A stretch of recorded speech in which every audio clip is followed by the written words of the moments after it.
Okay, sige po. Magandang umaga sa bawat isa. And dakilang Diyos. Pwede po bang sabi po tayong sumayo?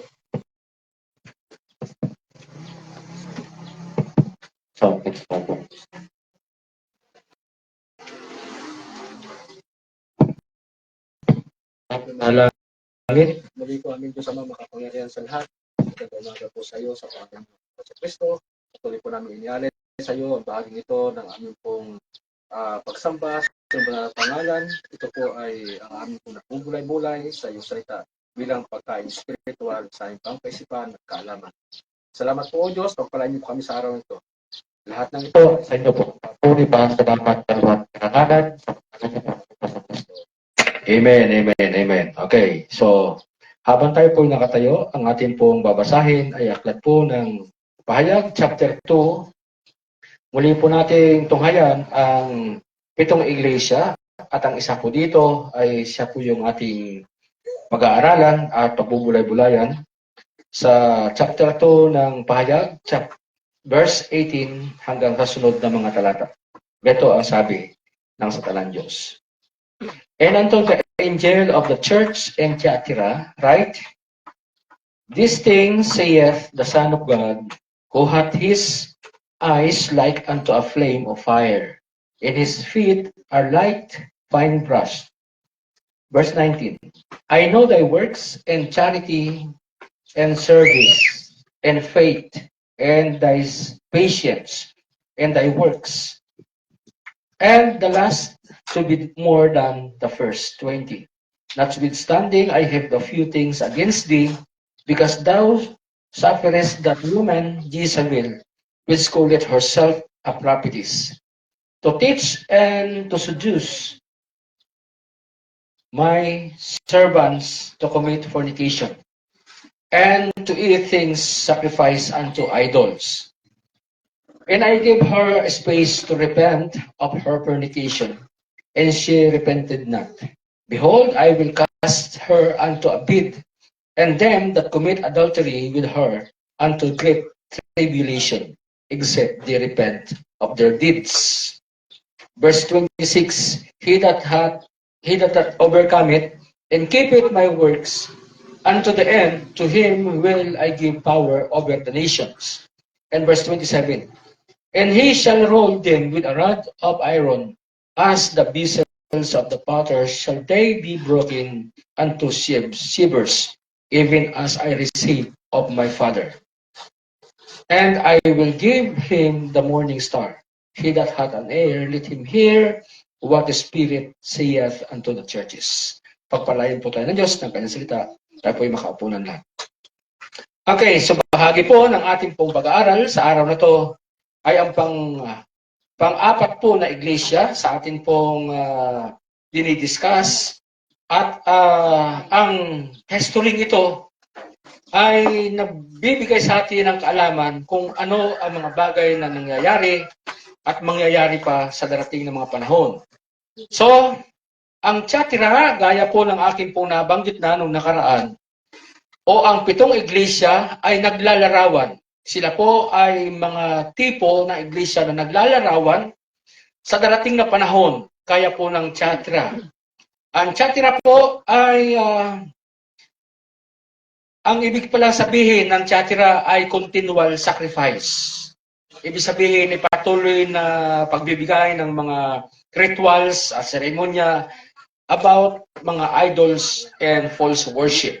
Kaya po ang Thyatira, ang ibig sabihin ay continual sacrifice. Naglalarawan po ang iglesia ng Thyatira mula sa panahon ng 590 AD. Magmula po ito sa kay Pope Gregory I hanggang sa 1517. So ang 590 hanggang 1517 ay tinagurian sa panahong ito ng Papal Church. Papal Church. Okay. Na ang ibig sabihin po nito ay a church dominated by a powerful false prophets. Okay. It was a period from Pope Gregory I down to Martin Luther. So yan po yung panahon yan. Mula kay Pope Gregory I hanggang kay Martin Luther. Sino ba si Martin Luther? Later on, ating pong malalaman kung sino po ang lalaking ito o ang taong ito na kinasangkapan din ng Diyos. Okay. So, si Martin Luther ay isa po sa mga reformador, kumbaga. O kung ang ating pong pag-aaralan ay lugar kung saan po ang lugar na to, ang Thyatira, it was located 40 miles to the northern o southeast, ng Pergamos. Southeast of Pergamos. And as today, is called Acacia. Yan po yung modern name niya sa panahon natin. Sa modern world natin, Acacia.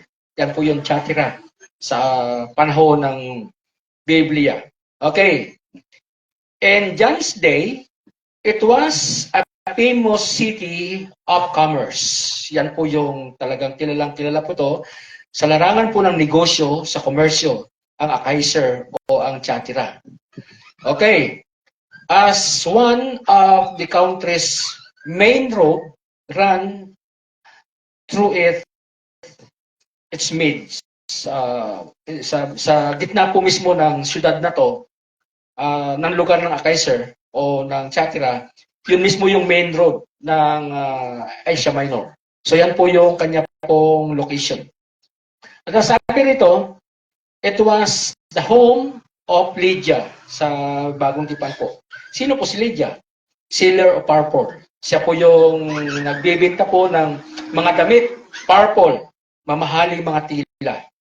So kung ganon, ang talagang main products ng Thyatira ay yung pong damit o tila at saka ng bronze. Kaya po, nabanggit po rito sa talatang isa na nabasa din kanina, na yung Panginoon Kristo naglalarawan na ang kanyang binti ay parang dinalisay na tanso.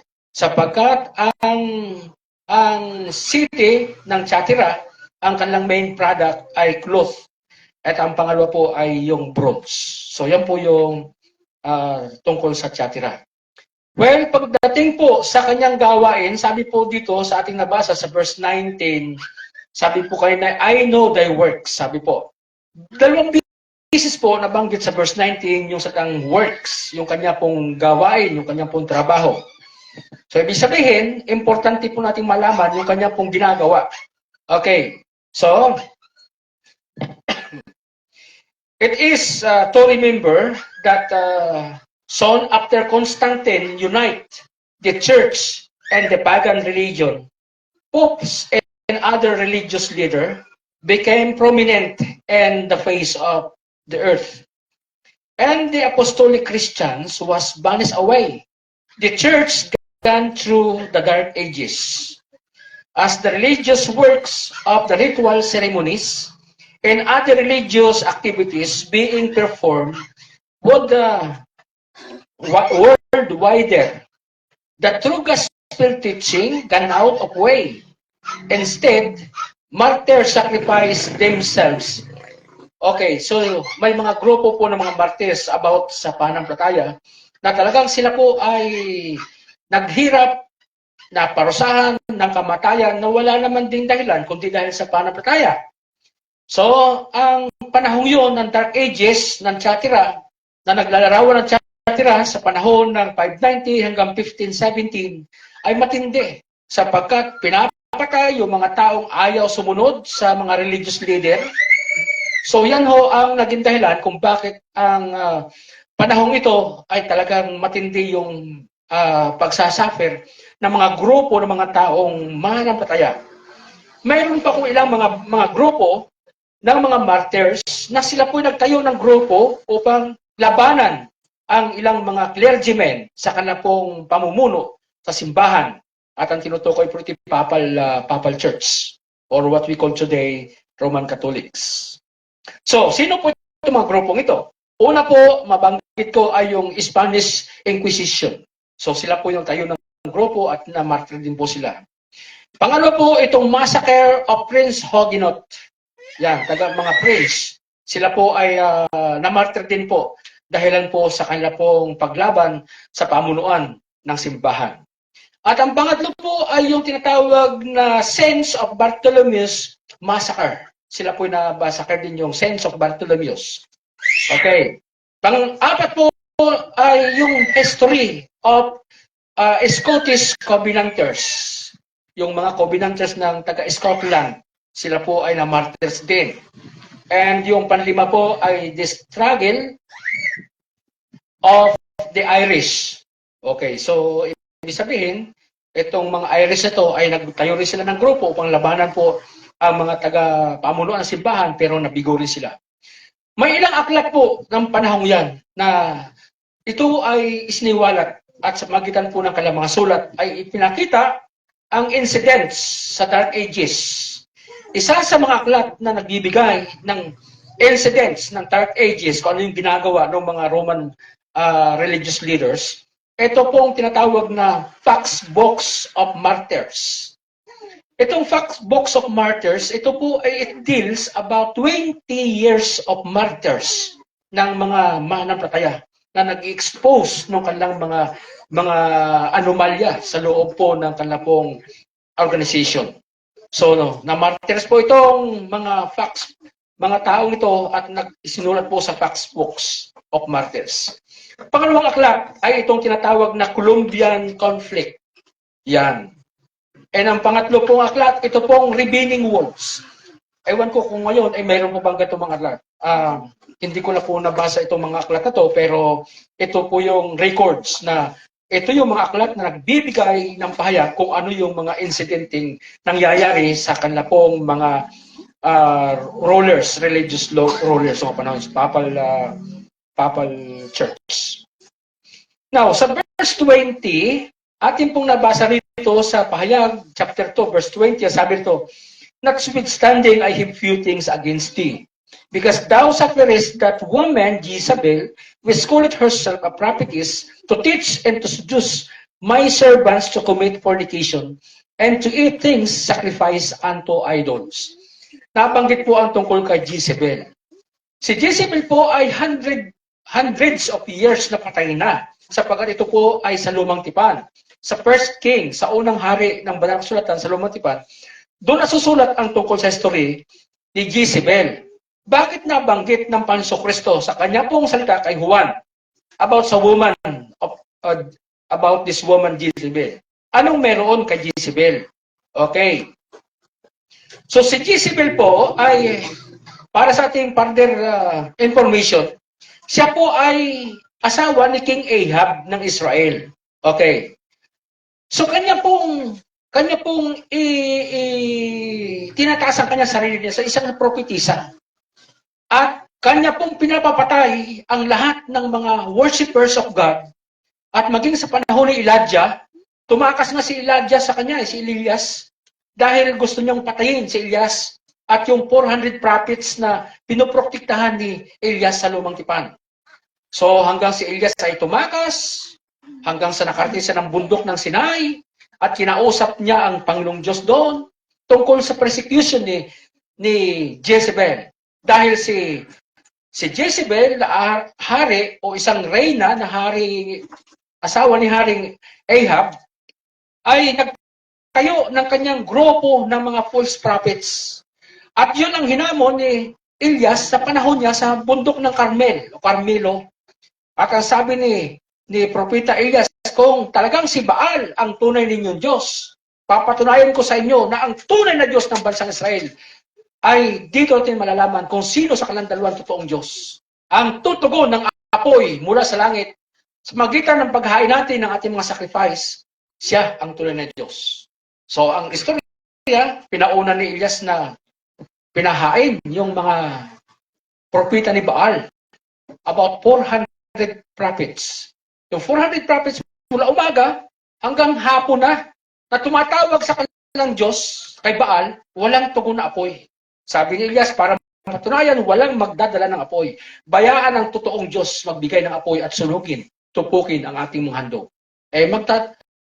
Hapon na, lulubog ng araw, wala pa rin. Kaya doon na sinabi ni Elias na baka tulog pa ang inyong Diyos, tulog pa si Baal, gato-gato, may kausap kaya hindi ko pinapansin.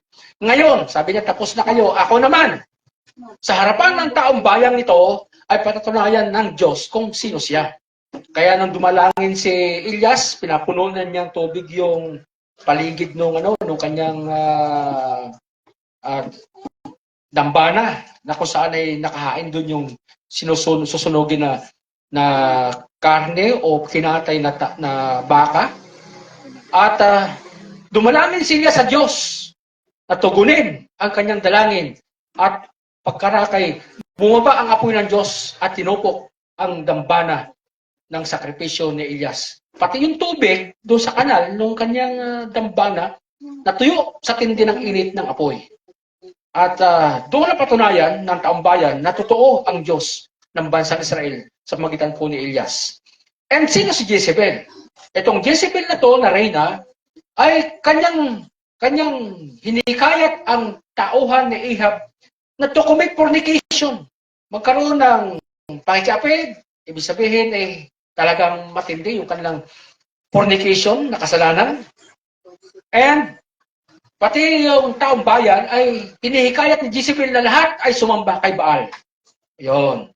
Kaya ganoon ang istorya ni Jezebel. So, anong dahilan ba't binabanggit itong si Jezebel sa panahon ng Iglesia ng Tiatira?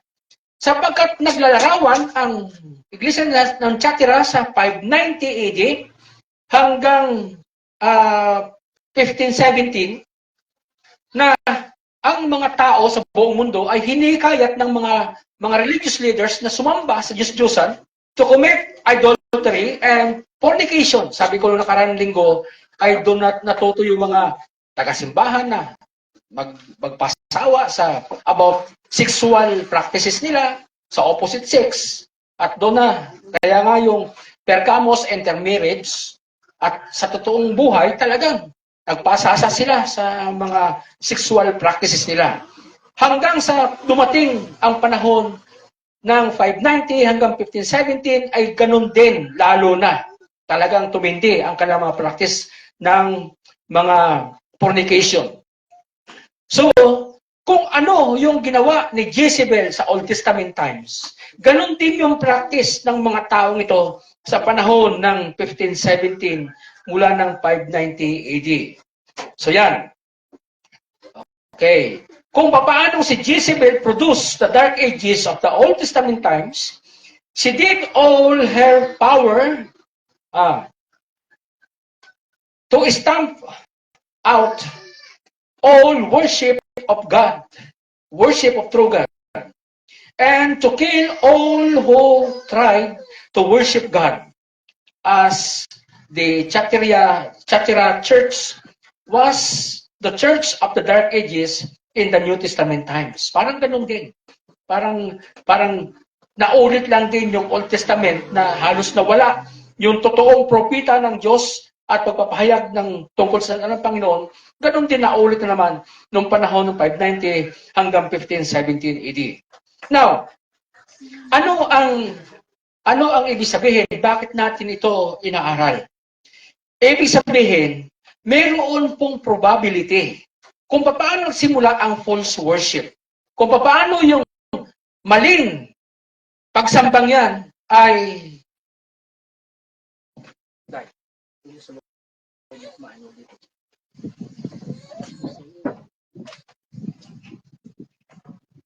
okay. So paano yung maling pagsamba na kanilang pinapractice? Meron po itong dahilan kung kailan nagsimula at sino ang pasimuno na ginamit ni Satanas upang ito ay maging virus na magpapalipat-lipat hanggang sa panahon natin ngayon. Okay. Alam po ba natin na ang probability of or the origin of false worship ay kailan nagsimula? Ito po, ayon sa history, ay probability nito ay 3,000 BC pa nagsimula. 3,000 BC. Okay. Saan nagsimula? Sa Babylon. Okay, the original of the Babylon. At ang Babylon ito, ang original na pangalan niya ay nung panahon ni Nimrod ay Babel. Yan. founded by Nimrod the rebel, si King Nimrod ng Lumang Tipan sa Genesis chapter 11. Okay? So, si Nimrod po ay nag-build o nagtayo ng tower called Babel. Alright. The result was the confusion of tongues. Dahil nga nilalabag nila yung utos ng Diyos, sila po ay nagkaisa at nagtayo ng Toreng Babel upang abutin ang langit. Ang nagresulta ay separation of the races to many races, and because of the confusion of tongues, so people cannot understand to each other. So yung bawat tao, yung kanyang pamilya lang din ang nakaintindi sa kanila, kaya yun, naghiwa-hiwalay sila. And anong nangyari ay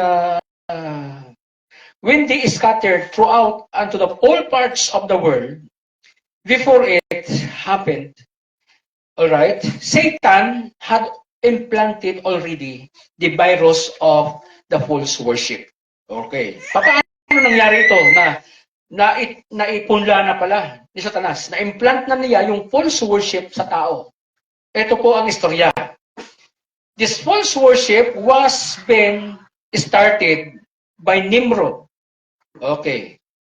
So, si Nimrod po ay leader ng mga tao sa human government bilang hari, at ang kanyang asawa, wala po sa Bible itong pangalan ng kanyang asawa, pero ayon po sa record ng history na nakatuklas nito, mayroon pong asawa si Nimrod ng pangalan ay si Miramis.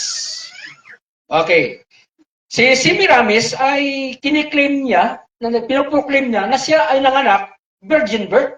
Okay. So yung kanya pong virgin born son ay tinagurian niya na holy child. At yun daw yung katuparan ng Genesis 3:15 na pangako na Mesiyas. Yan. So, the Babylonian cult was introduced by Nimrod. This is the implant of Satan sa human history. So, ang nangyari, si Nimrod ay siyang, kumbaga, kasangkapan niya, ang Supreme Father ay si Satan by Nimrod. And the incarnate female ay si Semiramis, na Queen of Heaven. So, yan ho ang simula. Now, during the 487 BC, Babylonian was converted by conquered. I mean, medyo malabo po yung ano ko. Yung aking pong salamin. Alright. Ang Babylonian po ay na-conquered by Xerxes. Sino itong Xerxes na to? Si Xerxes ay Artaxerxes. Si King Artaxerxes sa panahon ni Esther. Okay? Si Esther ay napunta sa Medo, sa Persia, kaya Artaxerxes, sa Medo naman, naparoon si Nehemiah. Sa kanyang haring, tama ba ako? No. Si Ahasuerus ng Persia ay napunta doon si Esther. At doon sa kay Artaxerxes ay si Nehemiah. Okay. Medyo nakalikan ko ng history. So yan po yung nangyari sa Medo-Persian Empire. Nalupig ngayon yung Babylonian Empire sa magitan po ni Haring Nabucodonosor at nung kanya anak na si Belshazzar. At ang nangyari, na-introduce ngayon itong false worship doon po sa Medo-Persian. Okay. Noong panahon po ni King Attalos Pontiff, King of Persia, he died, before he died, during 153 BC, I mean. Okay. His priesthood was bestowed to Rome. Tapos nalupig ng Roman Empire ang Medo-Persian, ang Grecian Empire, at ang nanalo sa buong mundo na namayagpag ang kapangyarihan ng Roman Empire. At minana ng Roman Empire ang tungkol sa false worship na ito galing sa Babylon. Okay?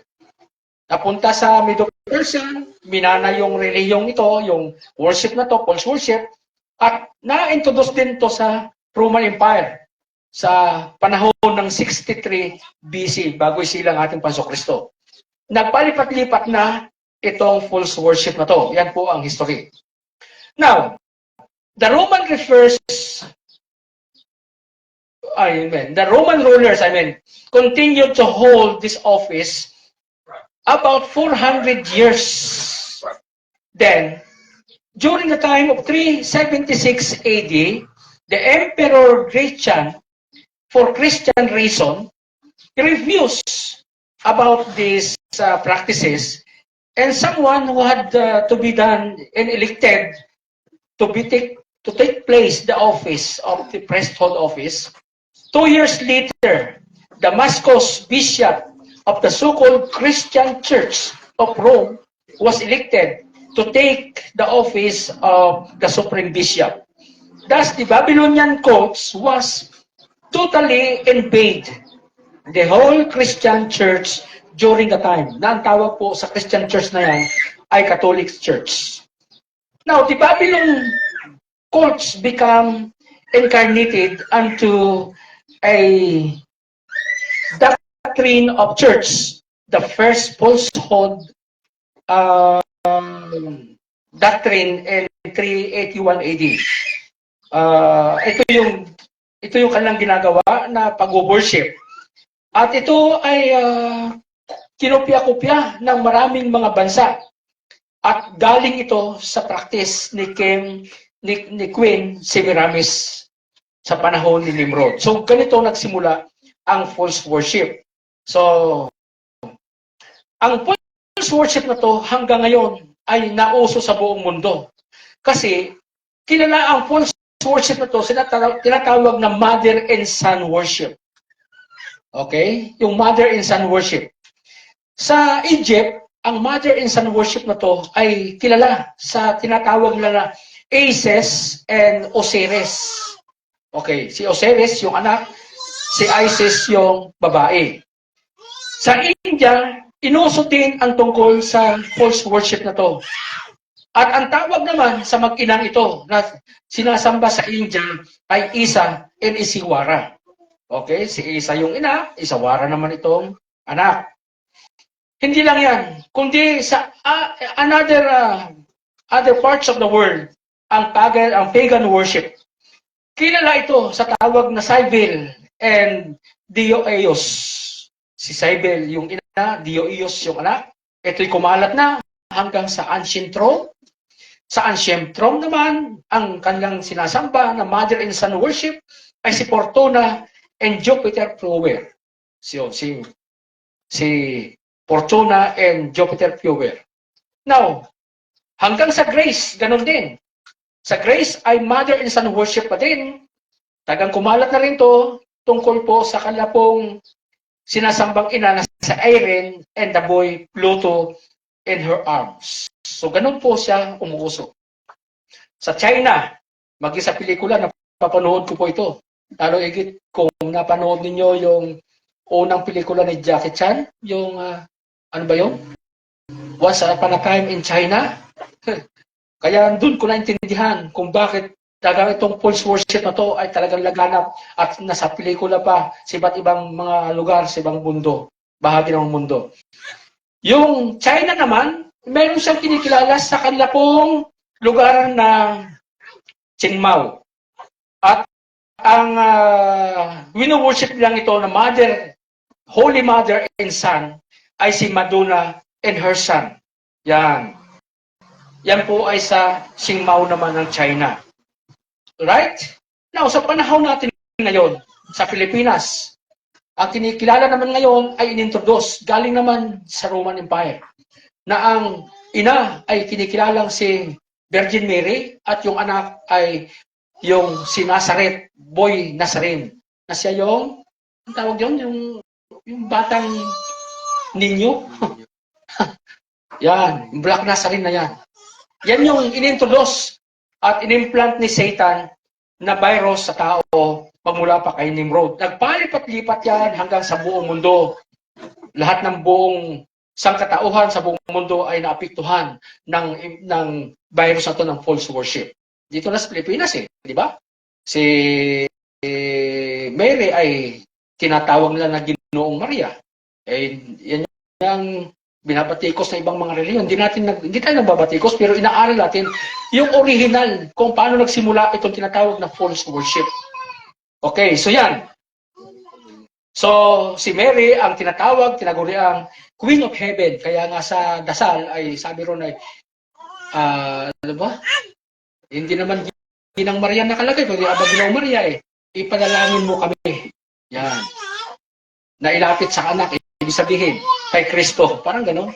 Tapos yung mukha ng Kristo na nasa drawing ay medyo may kabagsikan. Na parang galit sa mga tao. Parang gano'n. So, hindi ito, kumbaga, likhalay, kumbaga, implant ni Satan talaga itong false worship na to. Kaya nga sabi ng Bible, dito sa tinabasa, na meron na siyang laban ang Panginoong Kristo sa Iglesia ng Thyatira sa panahon ng 1517 hanggang mula 590 hanggang 1517 about sa practice ni Jezebel. Okay. So yan po ang dahilan kung bakit natin ito inaaral sapagkat hanggang ngayon talaga sa buong mundo kinikilala yung false worship na yan. At nabanggit ko na yung mga lugar, mga bansa na ganito ang practice nila pati dito sa Pilipinas. Now, ayon dito sa ating napag-aralan at binabasa, sabi rito ng Panginoon bilang kanyang warning. Sabi rito sa verse 21, "And I give her space to repent of her fornication, and repented not." Wala hong ginagawang pagsisisi ang panahon na to ng mga tao nang sila ay gumagawa ng ganitong klase ng pagsamba. Sabi ng Diyos, "Behold, I will cast her." Ang tinutukoy rito ay si Jezebel, pero tumutungkol din ito, magpapatungkol dito sa iglesia sa panahon ng 590 hanggang 1517. Sabi nito, I will cast her unto a bed, and them that commit adultery with her, unto a great tribulation, except they repent of their deeds. Pero ang tanong, nagsisi nga ba? Ewan ko. Ayon sa aking pong hawak na record, wala pong repentance na nangyari.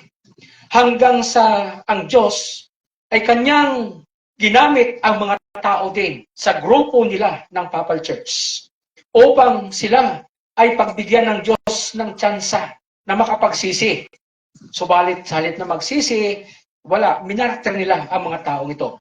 Sino ba itong mga taong ito na ginamit ng Diyos? Ang mga grupo ng mga taong tanyag sa panahon ng 1517 bago matapos ang 1517 AD. Isa na rito ay nung panahon ng 15th century ay si Albigenses groups. Itong grupong ito ay nilabanan nila ang tungkol sa finance and about the doctrine of purgatory. Si Albigenses na to at ang kanyang grupo. Pero ano nangyari? Sila ay na-slaughter. Pinatay sila. Okay. Halos walang natira sa kanilang grupo dahil sila ay na-martyr talaga noong panahon yon. Sumunod na tao na ginamit ng Diyos ay si John Wycliffe. Si John Wycliffe ay isang reformador at he built the movement of England. Sa England po siya sumibol. And about the preaching of the gospel ay kanyang natuklasan. And siya ang isa sa ginamit ng Diyos para makapagsulat ng Biblia unto English. Tinatawag na Great Bible unto English. At nung panahon ito ay 1520 hanggang 1384 AD, si John Wycliffe. At siya yung pinagmulan ng Protestant Reformer, si John Wycliffe. At siya ay sumasakay sa kabayo upang ipangaral ang Ebanghelyo ito sa mga bayan-bayan, sa mga villages nung panahon ng 1520 hanggang 1384. So, yan ang history. At namayagpag sa bantang Europe, si John Wycliffe. Sumunod na sumibol ay si John Huss. Si John Huss, isang singer ito. Nakarating pa ng Pilipinas ito sa history. Nakita ko yung books niya sa history ni John Huss. Pero ginamit siya na nagsulat ng mga kasulatan at sinundan niya si John Wycliffe ni John Huss. Okay. Siya ay pinatay din ng mga popes dahil lumalaban siya sa katuruan ng Papal Church. Kaya siya ay pinarusahan ng kamatayan ng mga panahon yun. At kaya si John Huss ay namartir din. Sumunod na taong ginamit ng Diyos ay si Jerome sa Savonarola. Okay. Isang Dominican. Okay. Isang Dominican mula sa Dominican Republic, Roman Cathedral monk, at siya ay ginamit ng Diyos para labanan din ang tungkol sa maling paniniwala at practices ng kanilang mga ginagawa. Excommunicated from the excommunicated him and jailed, and later on he was hung. His body was burned publicly in the public square of Florence. Okay. The church never repent. Kanila ding pinatay si Jerome Savonarola at dahilan sa kumalat na yung kanyang mga message at ang ginagawa ng kanyang grupo ay yan ang nangyari. Square of Florence, doon siya pinatay. At ang sumunod na lumutang ang panlima, ito, medyo nahirapan sila rito. Ang panlimang sumibol noong mga panahong 15th to 16th century ay si Martin Luther. Si Martin Luther isang German pope. Isang German priest, kumbaga, isang pari. At siya yung tinaguriang reformer o reformist during the time. And he started the Reformation October 31, 1517. Yan po nagsimula. Paano nagsimula si Martin Luther? Itong history. Akin na lang pong isa-cite. Kung yung libro, hindi ko na po siya malaman kung sino nakahiram. At nawala na. Ang dami ko ng aklat po kasi ng mga history about church history na nahiram sa akin, hindi na nabalik. Nabasa ko doon sa kanyang aklat, si Martin Luther. Bago siya nagsimula sa ganito pong ministry, nabasa ko niyang Bible. Kaya siya ginamit ng Diyos na mag-translate ng Biblia mula sa Septuagint, original version ng Old Testament scriptures, sinulat po niya sa wikang German. At bago niya simulan ang trabahong ito sa ministry, nag-ayuno po siya ng 40 days and 40 nights. Nagkulong siya sa kwarto, na may tubig lamang po siyang magamit doon. Kompleto yung kwarto, meron po siya CR doon, ganun. Tinapon niya ngayon yung susi para wag magbuksan. Sabi niya sa Panginoong Diyos, O Diyos, na sinasabi ng banal na kasulatan, kung kayo ang totoong Diyos, ngayon, ako'y dumutulog sa inyo at gagawin ko ang pag-aayono ng Panginoon Kristo at ni Moses. Kung panahon na para ako ay inyong patigilin sa pag-aayono ito, kayo na ang kusang magbukas ng pintuan na ito. Nakutratan sa kanya Diyos. Alam nyo, at the end of 40 days and 40 nights, kusang nagbukas na lang yung kanyang pinto. Walang makapagbukas kasi nakapadlock. Itinapo niya ngayon ang kandado. Yung kandado, yung kanyang susi. Kaya wala hong makapasok doon sa kwartong yun. Pero bago matapos ang 40 days and 40 nights, ang daming pinahayag sa kanya ng Diyos. At the end of 40 days and 40 nights, doon nabuksan yung pinto. Sabi niya, ito na ang sign para ako'y tumigil na sa pag-ayuno. Ang tanong, na-martyr ba si Martin Luther? Ayon po sa history, maiksi lamang po ito aking bago tayo magtapos. Ang German reformist na to, he started his reformation October 31, 1517, I mean.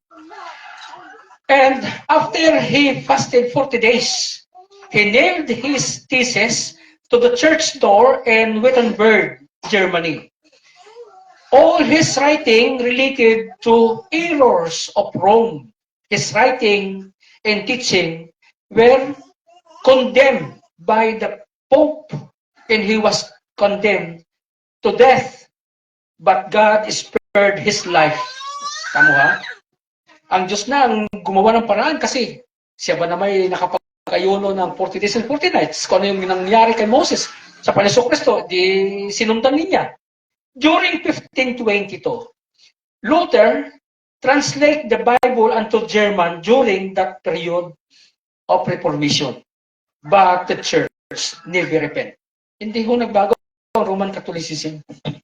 Si Martin Luther ay namatay nila sa kakantaan, pero doon nagsimula ang Reformation na iglesia at the end of 1517 nang si Martin Luther ay ginamit na ng Diyos at ang Bible ay sinulat niya sa wikang German noong panahon yun. Ang laki ng mga Bible na sinulat niya. Halos kung ano yung laki ng lamisa, pag binuklat mo na lumalaga pa yung page, Greek Bible in German language. Yan yung mga ginawa ni Martin Luther noong panahon yun. Well, mga kapatid, ngayong umaga, hanggang dito na lang muna kasi ang haba ng history nito.